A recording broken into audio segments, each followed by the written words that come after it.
Alrighty dann Leute und damit herzlich willkommen zu einem weiteren Shakes and Fidget Video von mir und der Frage, warum ich die Expedition feiere und was ich mir in Zukunft von den Expeditionen erwarte. Vorab noch ein kurzes Vorwort. Ich habe natürlich allgemein geschaut über das Shakes and Fidget Discord und auch repräsentativ die Umfrage von Dorse auf seinem Kanal.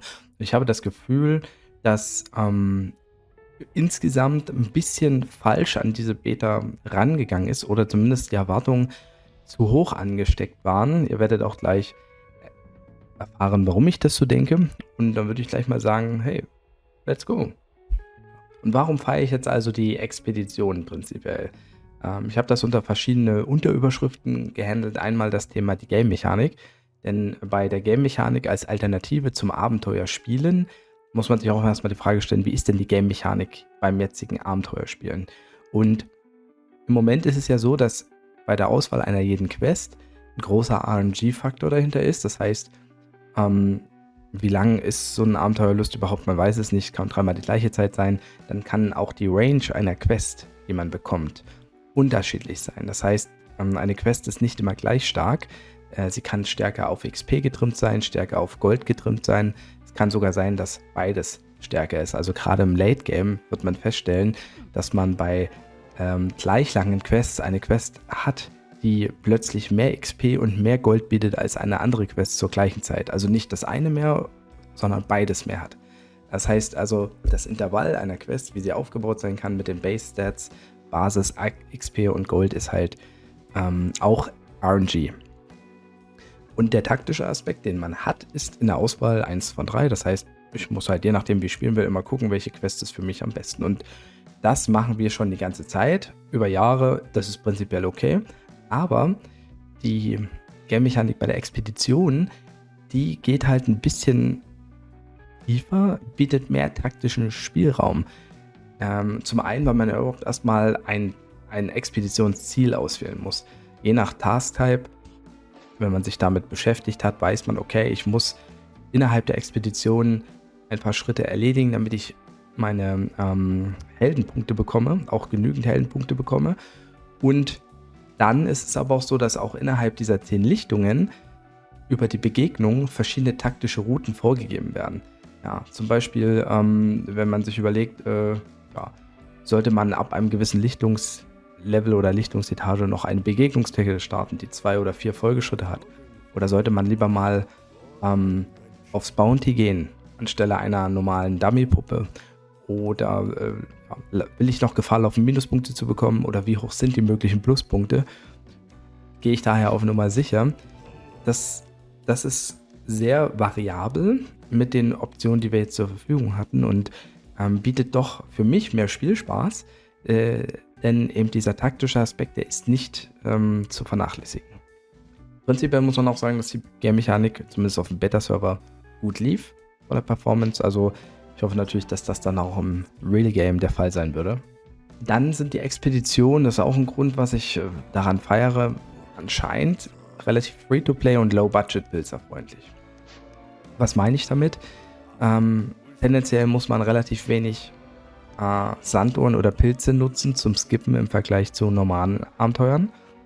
Man kann relativ viele Sanduhren gewonnen, zum Beispiel wenn man jetzt das Monster nach der 5. Lichtung besiegt, dann diese Boni auswählt, also gab es häufig Sanduhren oder Gold, ist das die Rewards an Sanduhren sehr viel nicer gewesen als das Gold rein von der Menge her.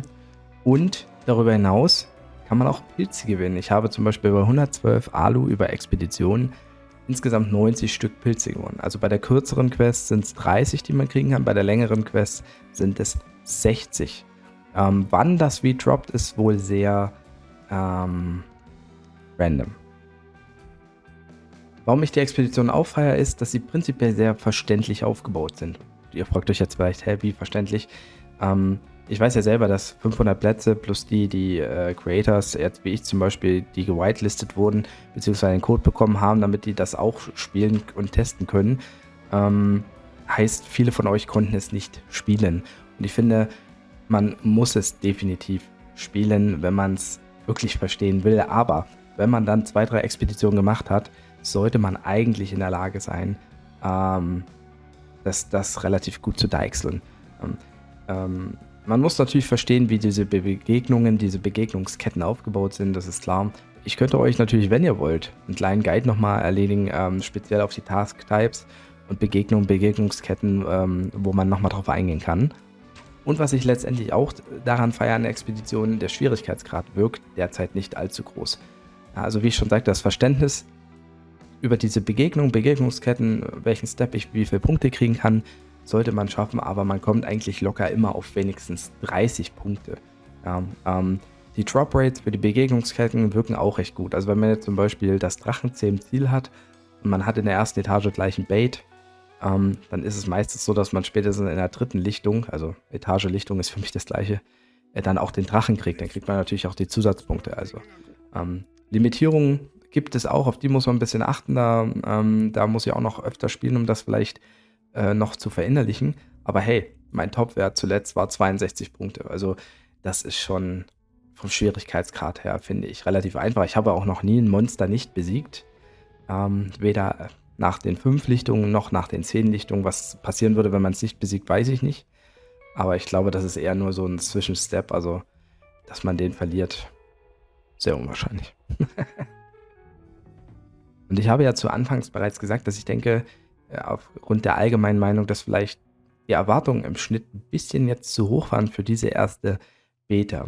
Und obwohl ich die Expedition ja feiere mit den Argumenten, die ich da gebracht habe, habe ich dennoch eben Erwartungen und die möchte ich euch auch näher bringen. Die erste größere Erwartung ist, dass ich denke, dass es ein temporäres Event ist.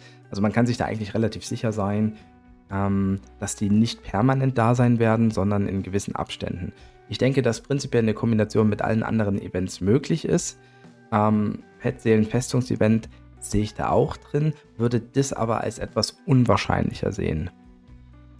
Hintergrund dessen ist, dass ich festgestellt habe mit Level 25 plus, dass man dann nicht nur Sanduhren, Gold oder Pilze beim Besiegen des Monsters nach der 5. Lichtung bekommen konnte, man konnte auch Holz oder Steine zur Auswahl bekommen. Und das heißt ja, das ist ja schon mal ein Unterschied zu dem normalen Festungsevent, denn man kann ja sonst nicht einfach in der Abenteuerlust Holz gewinnen. Das schafft man ja nur während des Festungsevents. Und dadurch, dass jetzt das als Drop Rate dabei war, ab Stufe 25 wohlgemerkt, also nach Freischalten der Festung, könnte ich mir vorstellen, dass das eben nicht kombiniert wird mit den anderen Events oder mit den anderen Wochenend-Events, die solche Ressourcen droppen. Ich erwarte zweitens, dass wir vielleicht auch weitere Gebiete erfahren. Wir haben ja jetzt immer nur diesen Block Water Swamp mit einer Expeditionsauswahl kurz und länger. Vielleicht weitere Gebiete mit weiteren Faktoren. Ich könnte mir vorstellen, dass das Ganze auch noch erweiterbar ist, vielleicht sogar noch weitere Task-Types dann mitbringt, Begegnungen denkbar sind und dass man dann auch irgendwann rausfinden kann, dass vielleicht Expedition 1 neben der kürzeren Zeit auch noch den einen oder anderen Vorteil mitbringt als Expedition 2. Also ich denke, das Ganze ist definitiv erweiterbar. Drittens erwarte ich, dass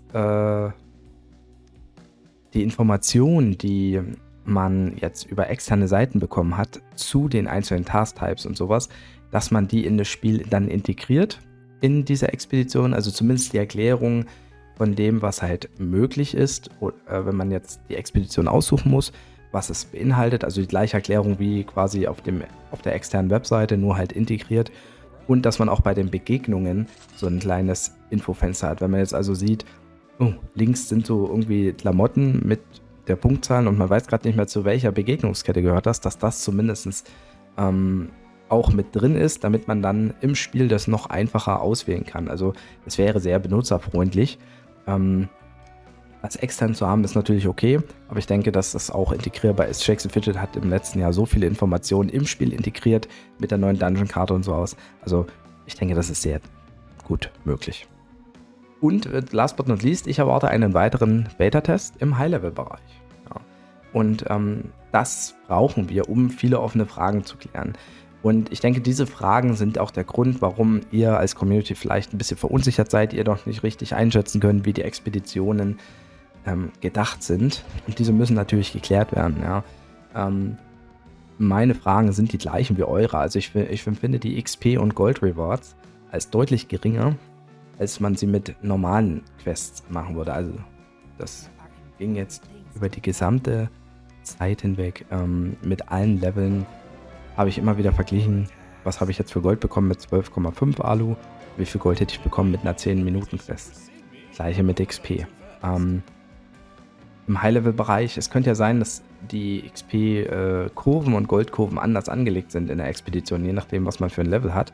Oder werden derzeit gewisse Boni nicht mit einberechnet in der Berechnung, also wie jetzt Sammelalbum oder Tower, alles, was zusätzlich die Quests in der normalen Alu stärker machen. Das frage ich mich. Zweitens, da ich das jetzt mit den Hölzern und Steinen ab Level 25 erlebt habe, frage ich mich auch, wenn man dann das Petnest aktiviert hat, ob dann auch Früchte in den Rewards sind, weil Früchte sind ja eine Ressource, die man unabhängig von Events in der Abenteuerlust finden kann. Und da muss ich sagen, denke ich, wäre die reine Drop Rate für die Früchte auch zu niedrig im Vergleich mit einer normalen Abenteuerlust, gerade wenn man bedenkt, wie viele Früchte man im Abenteuer kriegen kann. Also theoretisch kann man ja 15 Früchte auch mal bekommen, wenn man Glück hat. Meistens sind es vielleicht so 7 bis 10 in einer normalen Alu und 7 bis 10 Früchte über die Expedition als Auswahl sehe ich derzeit noch nicht. Ja. Und dann natürlich drittens, wo liegt der Vorteil in den Expeditionen? Im Moment sehe ich den Vorteil, man muss weniger ausgeben, Sanduhren und Pilze zum Skippen. Zeitlicher Faktor ist dann schon auch ein bisschen besser, sage ich mal so. Und man kann mehr Pilze generieren als über die normale Abenteuerlust. Und man bekommt aber definitiv laut jetzigem Stand weniger Rewards. Und ist die Frage, wird das so bleiben? Wird das der Fokuspunkt sein? Weil in dem Falle würde natürlich die Expedition eigentlich für die meisten Pilzer nicht in Frage kommen. Oder werden eben noch verschiedene Fokuspunkte gesetzt? Ich habe ja schon gesagt, mit den Erwartungen der weiteren Gebiete, dass es vielleicht dort auch noch mehr Optionen gibt oder Boni gibt, oder müssen die Boni halt angepasst werden? Das werden wir sehen. Und möchte jetzt abschließend als Fazit bringen, die Expeditionen bringen frischen Wind rein. Sie sind in ihren Basics gut durchdacht. Und das, Leute, ist wichtig, denn Blaya Games will genau das erstmal wissen. Dieser Beta-Test ist für mich der erste Step für die Expedition, damit Blaya Games weiß, wie wird es denn überhaupt allgemein aufgenommen? Kann man das Game-Feature verstehen? Wie sind die Meinungen über das Game-Feature? Die taktischen Vorteile zum Beispiel. Und ich glaube, die ganzen anderen Fragen, wo ihr als Community und auch ich Klarheit fordern, werden hoffentlich angedacht in weiteren Beta-Tests mit anderen Startbedingungen geklärt werden können. Und das ist letztendlich für mich der Grund, warum ich jetzt auf jeden Fall nicht schwarz malen würde.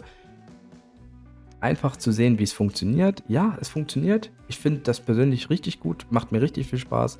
Performance war top. Ich verstehe, was es mitbringen kann. Ich denke, es ist Free-to-Play-freundlich. Das sind schon mal gute Basics.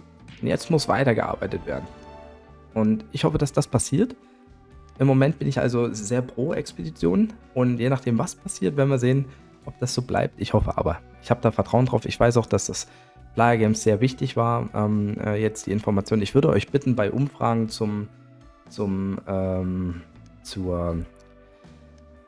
Expedition das wirklich sehr fair zu bewerten, auch wenn ihr es selber nicht gespielt habt. Also es gibt natürlich einen Punkt wie, denkt ihr, Expeditionen lohnen sich? Ich denke, da wird die Bewertung am schlechtesten ausfallen. Aber ansonsten sehe ich eigentlich nur Grund für gute Bewertung bei den einfachen Fragen, weil es wirklich so ist.